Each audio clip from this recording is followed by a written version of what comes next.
Hi,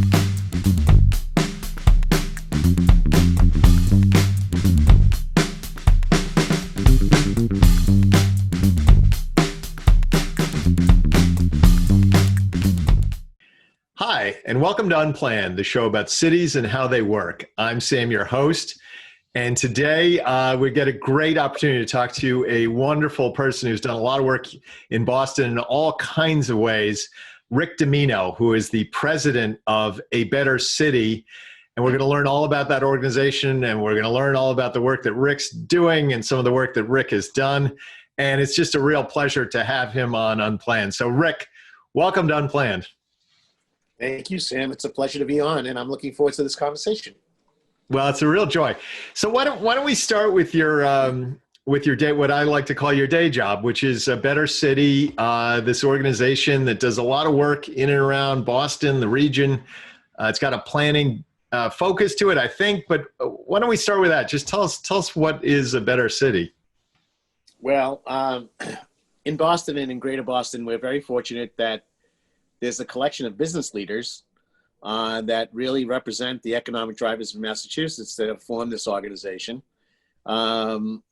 It's a business association, but we like to think of it as a city building organization, where we're involved with trying to shape matters that relate to the built environment, both in the areas of transportation, land use, climate, energy, as well as other elements of our infrastructure, and also those relationships that relate to the quality of life, our economy, social and economic justice. We're obviously leaning in more in areas that relate to racism and matters that relate to the quality of our community's experience and supporting and celebrating diversity. And so I'm very happy and proud to know a wide range of business investors that have chosen to invest in our organization that are really see the built environment and our economic climate, our quality of life, our energy and environmental issues, and our concerns around equity as being top priorities for them as business leaders in this community. So we're fortunate we get to roll up our sleeves and do a wide range of work in those areas. And I get to partner with wonderful organizations, of course, like the Metropolitan Area Planning Council, many stakeholders throughout the region. And I'm very also fortunate to be able to do that as well. Yeah, no, that's amazing. There are a couple of aspects that I want to talk about, and also you have a long background in transportation, so I hope maybe we can touch on that a little bit in our conversation. But let's start, before we get into some of the actual projects that you're focused on at A Better City. Talk a little bit more about the role of business leaders, because if you look at cities and how they work, which is kind of what Unplanned is all about, there are a lot of different stakeholders on any issue. A lot of times you think about the neighborhood stakeholders and sort of the community-based stuff, but businesses of all sizes have a real stake in what happens in a city. Talk to us a little bit about that aspect of what you do, that you're bringing the businesses, and I think probably the bigger businesses, around the table to talk about some of the issues that impact the place they're located. Is that right? Is that fair? Is that accurate? Oh, absolutely. We're really an incredibly, I think, thoughtful bridge between the business community and the public, and also the public sector and government institutions. In that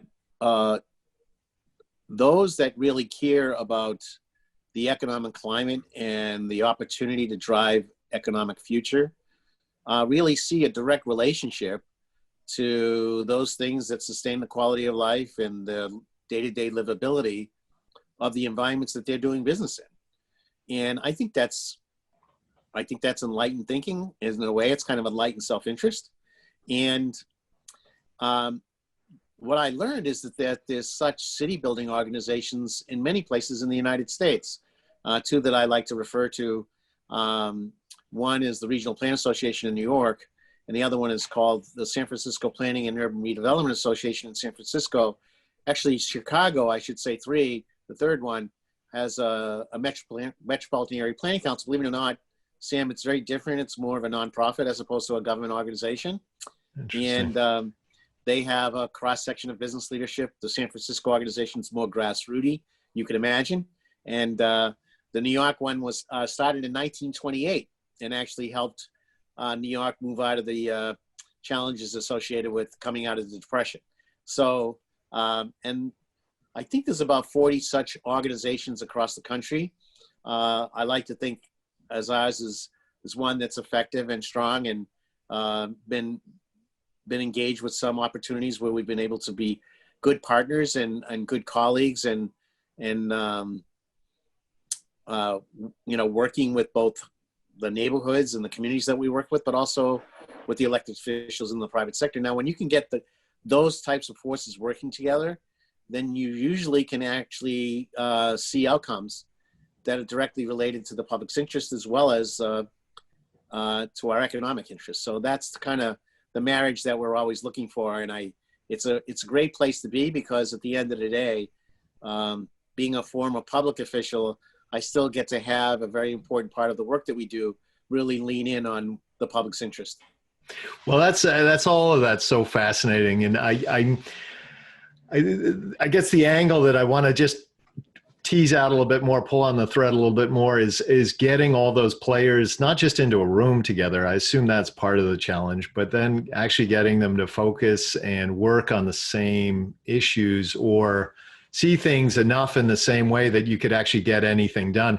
A lot of times it's very hard to get people to align on anything. Oftentimes, here in Cambridge, where I am, you get the bigger businesses and the neighborhoods, and they just do not see the same world out there. It looks very different from either side of the table. So what's that work like in your work in terms of trying to get people to work together on a problem? And how hard is that to do? Oh, it can be very hard. And sometimes it doesn't work. But you certainly grow to appreciate those times when it does, because it's as you were saying, Sam, it's not easy, and it's, in a way, it's okay that it's not easy, because it's our job and other people's job to try to blend the interest of stakeholders and try to find the best outcome, and try not at the same time, because of the many different interests, not have that outcome be marginalized. So that is hard, right? Because you want to try to get the maximum outcome that has the maximum benefit, but not having be sliced and diced by 15,000 different points of view, and then have it be watered down to being something that actually has no benefit to, or has very little benefit to, relative to its intended consequence. And that's something you also have to try to avoid as well. But again, we've seen opportunities where it can really work, and a recent example of that is the business improvement district that we created for the Rose Kennedy Greenway Conservancy. Some of these are kind of ripe for good partnering, and I guess one could say, when I want to really be successful, I just look for those ripe opportunities. But it's always nice to have a win, though. It definitely feels good to have a win. It's true. But as you said, even when it's maybe you would think that the stars align for everything to work out, it's still challenging, right? So here's a case where the governor and the mayor were really interested in seeing if the private property owners along the Greenway corridor in Boston's downtown. Well, exactly. Give us a little background, because there may be people who watch this who don't know all the background of the Greenway. So just describe a little bit why the governor's involved and the mayor's involved. And sure. Well, in Boston, around 2003, 2007, we were moving to finishing the Central Artery Tunnel project. And as we started moving towards 2007, as we completed depressing our elevated highway and putting it underground, literally, and we had 27 acres of land that was made all of a sudden available between Boston's downtown and its waterfront. And the environmental community, as well as many of us, And at the time, in the early days when the permitting of this project was taking place, I was the transportation commissioner, so I was directly involved working with our Secretary of Transportation, Fred Salvucci, in the design and permitting of this project. So we created, within that 27 acres, a commitment to have 75% of that space be made open space.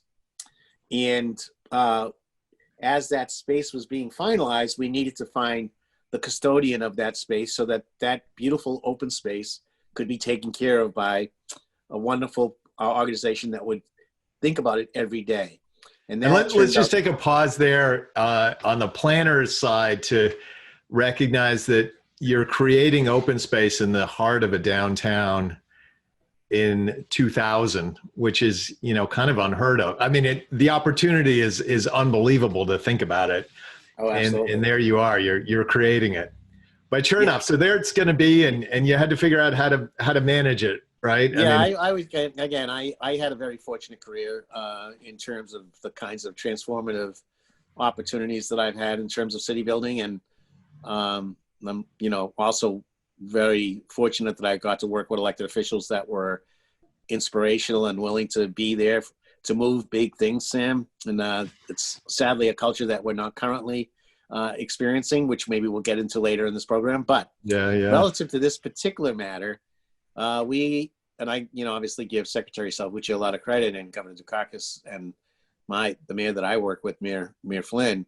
But anyway, we got it. We got this thing done.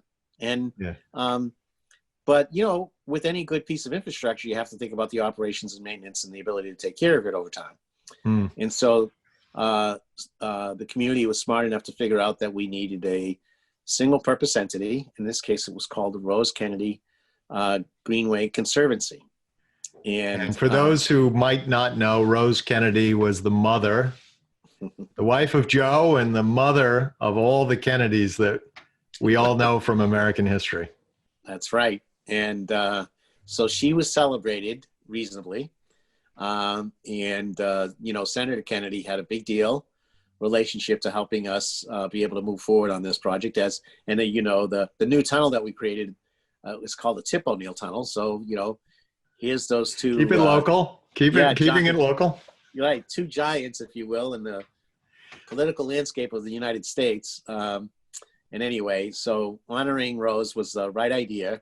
But as we started to get into the later years of the Greenway and its care, the Conservancy had a really good base for its funding, but there were always questions about the future viability of the Conservancy relative to its ability to sustain the Rose Kennedy Greenway. So that's when the mayor and the governor, Governor Baker and Mayor Walsh come in, because they say, okay, you in the private sector take a look at this asset, take a look at this beautiful open space, and are you open-minded to find a way to partner with the Conservancy and the city and the state? Because the state owns the Central Artery, if you will. It's a highway, state highway.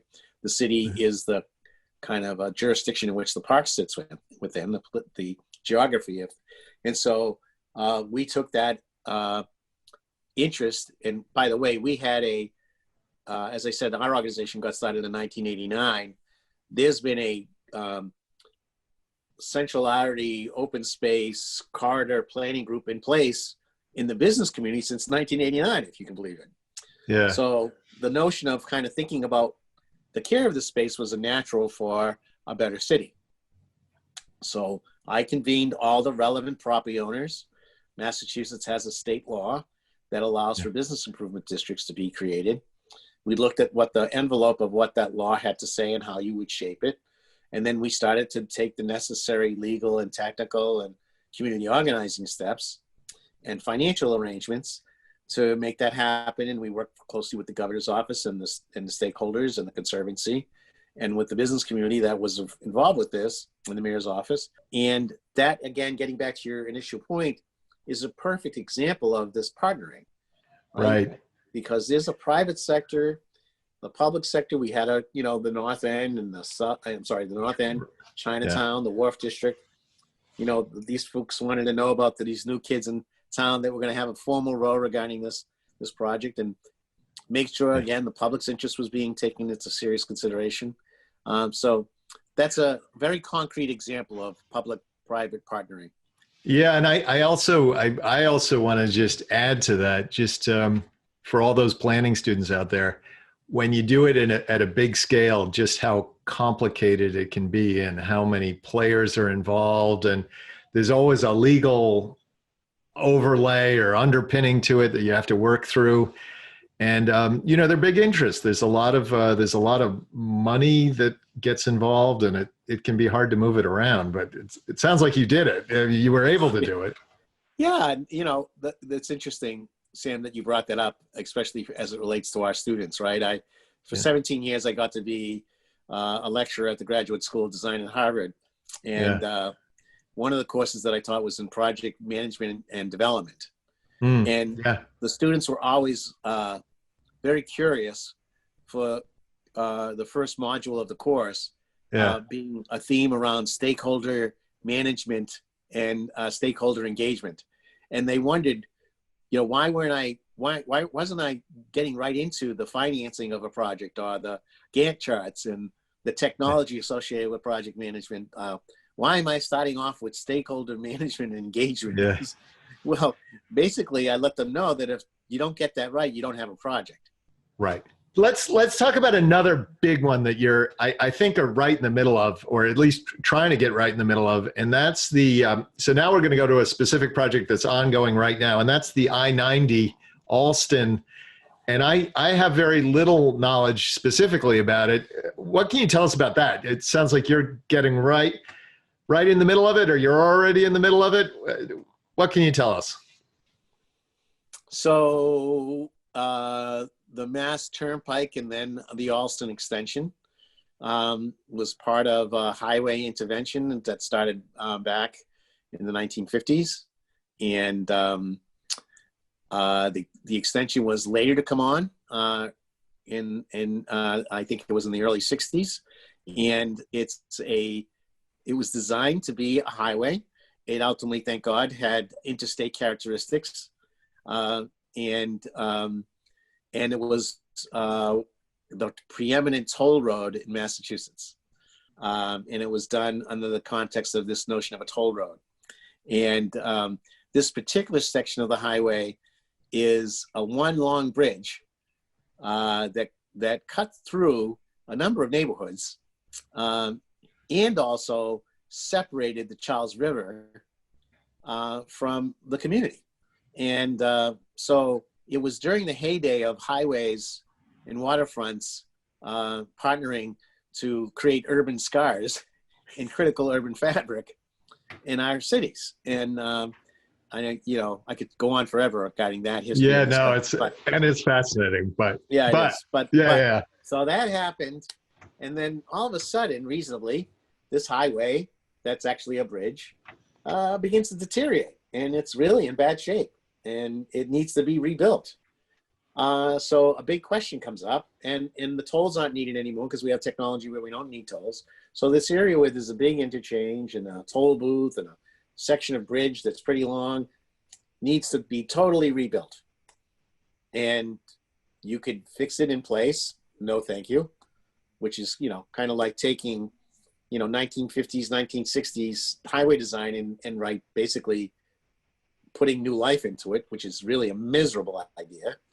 And for those of us that are listening to this, please know that that is a miserable idea. And the second is you could build a new viaduct.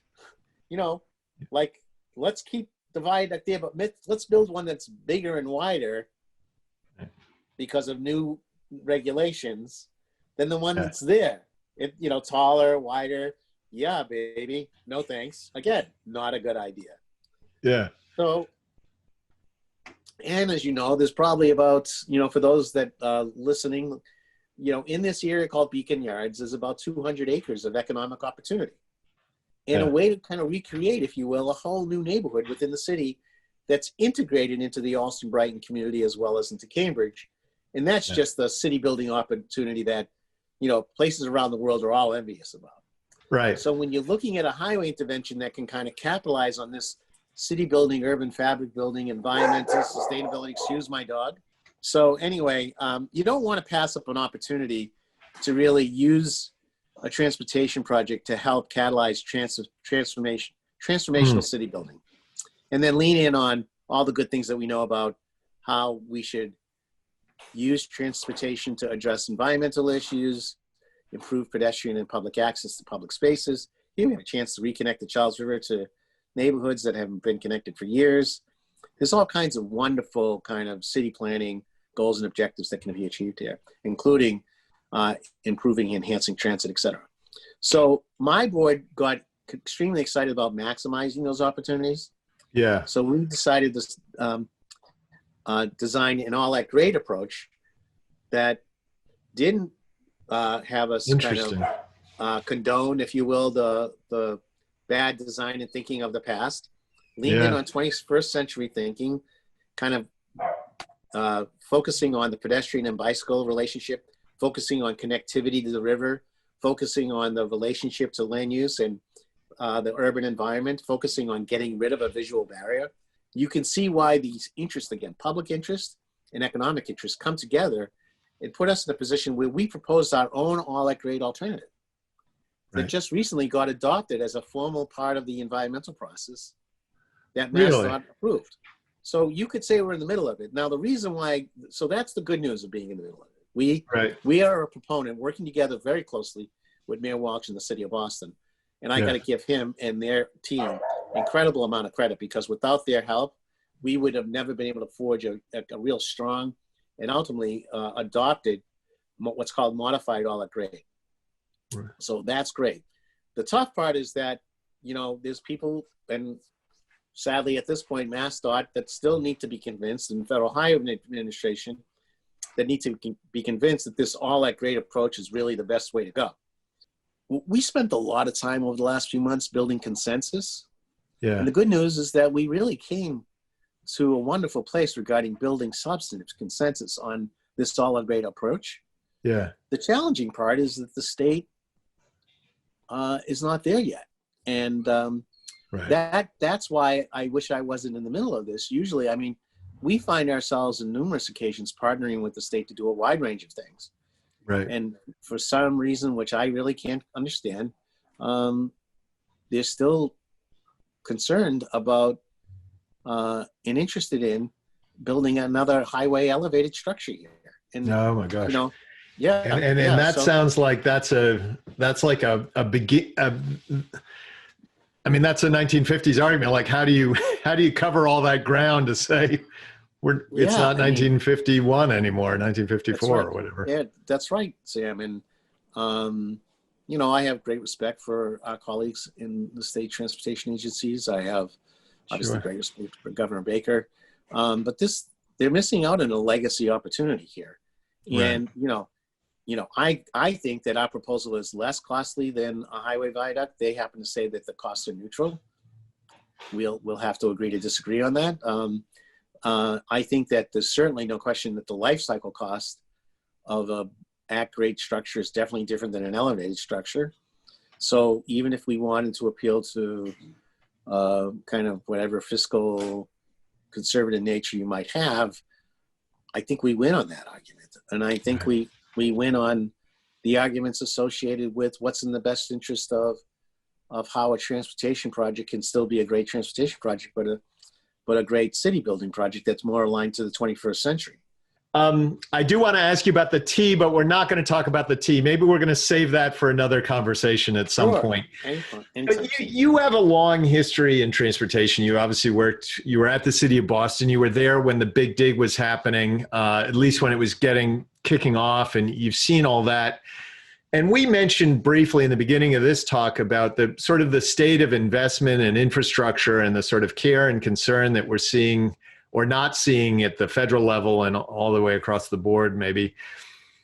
Given your experience and your many years of just seeing how these things tend to play out, what's your take on where we're at right now and frankly, where we should be trying to get to? I mean, for those who, just to kind of date us, we're getting on to November of 2020, so we're about to have a national election. There's a lot of issues at play.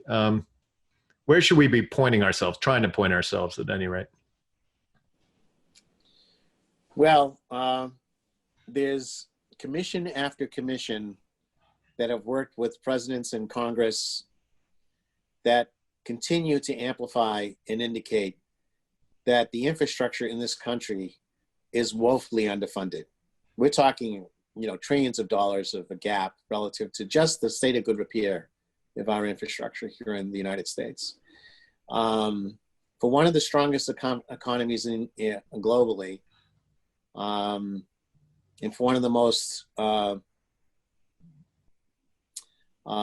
developed countries in the world, we have turned our back on kind of a baseline of what allows our economy and our communities and our quality of life to be sustained, and that's our infrastructure. And so first, we're not taking care of what we have.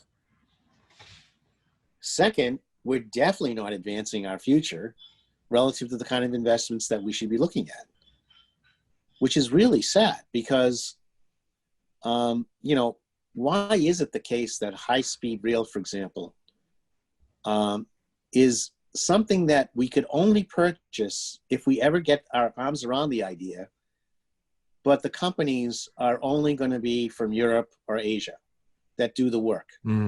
Yeah, because right. We have not spent any time building that capacity and that technology. Needless to say, nor have we built any substantive high-speed rail corridors in this country. Just to name one, our transportation system, our infrastructure is threatened now by resiliency and the issues of climate impact. We are not geared up to protect those assets relative to today, meaning, Sam, that unfortunately climate impacts are here. They're not in the future. They're here today. Right. And let's just point out that it's late October and it's snowing. That's not unheard of, but it's not usual, I would say. So things are changing badly. And there's no federal program, nor is there a relatively speaking substantive state program to deal with the questions of resiliency and infrastructure. Again, I'll speak more in terms of the country. Absolutely not in this country.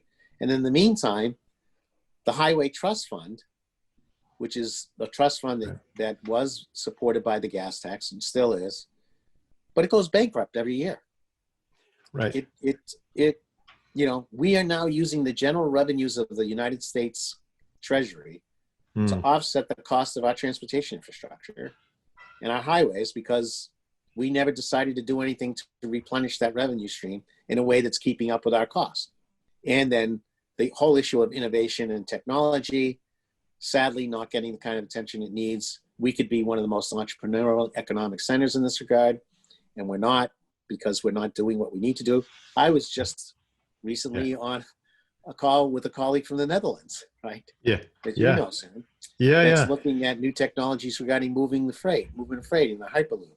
Now, that's kind of cool thinking, but why aren't we doing that kind of cool thinking? Overall, our ability to sustain our infrastructure from a transportation finance standpoint, from a project development and project execution standpoint, from a public-private partnership standpoint, from a technology and innovation standpoint, is sadly woefully behind. And we need to pivot our country so we can be leaders in this area of business, not just for business sake, for our future's sake. And you can imagine, Sam, the kind of economic opportunities and jobs that can be created by looking at climate.